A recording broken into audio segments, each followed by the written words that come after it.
ने किसी की सुनी नहीं और दौड़ के गए और दौड़ कर जाकर क्या देखा, चले गए लंका में। लंका में जाकर देखा तो वैद्य जी अंदर हैं। सोचा कि वैद्य जी को ले जा लूं, तो इनके ग्रंथ पुराण इतनी सारी जड़ी बूटियां रखी है, कुछ बना रहे थे। सोचा वैद्य जी को ले जाने का विचार ठीक नहीं है, पूरा की पूरा उनका घर ही उठाकर ले चलता हूं, जो भी जरूरत पड़ेगी सब यहीं से। पूरा की पूरा घर वैद्य जी सुसेन वैद्य चिल्लाते रहे, अरे कौन है भाई, कौन है, क्या हो रहा है, लाकर रख दिया। सुसेन वैद्य ने बोला, मैं तुम्हारे शत्रु का वैद्य हूं, मैं इलाज नहीं कर सकता। जामवंत जी ने कहा कि भैया वैद्य किसी का शत्रु और मित्र नहीं होता, साधु किसी का गुरु और मित्र नहीं होता, सबके एक समान रहता है।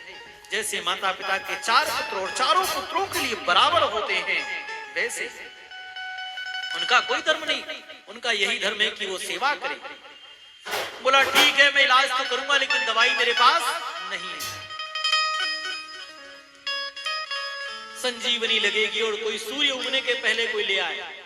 हनुमान जी ने कहा बिल्कुल चिंता मत करो, सूर्य भगवान को हमने बचपने में मुख में डाल लिए थे, अब जरूरत पड़ी तो अंदर भी कर लेंगे, हाँ आप चिंता मत करो। और भगवान चले गए महाराज। भगवान को जैसे ही जाते देखा, रावण को खबर लगी और रावण ने कालनेमी भेज दिया। कालनेमी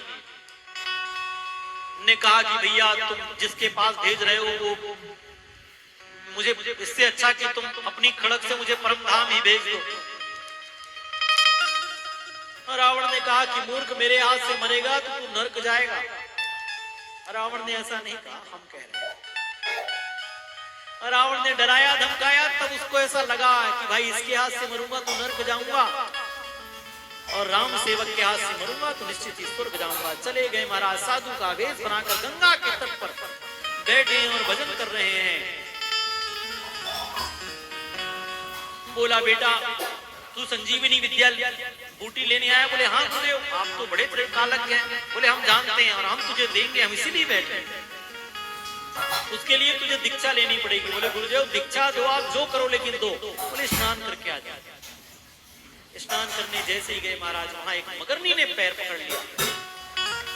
हनुमान जी महाराज ने उसका उद्धार किया और वो दिव्य रूप धारण करके प्रणाम की। बोले महाराज मैं ऋषि के मुख से श्रापित थी, आज मैं मुक्त हुई, आपको प्रणाम।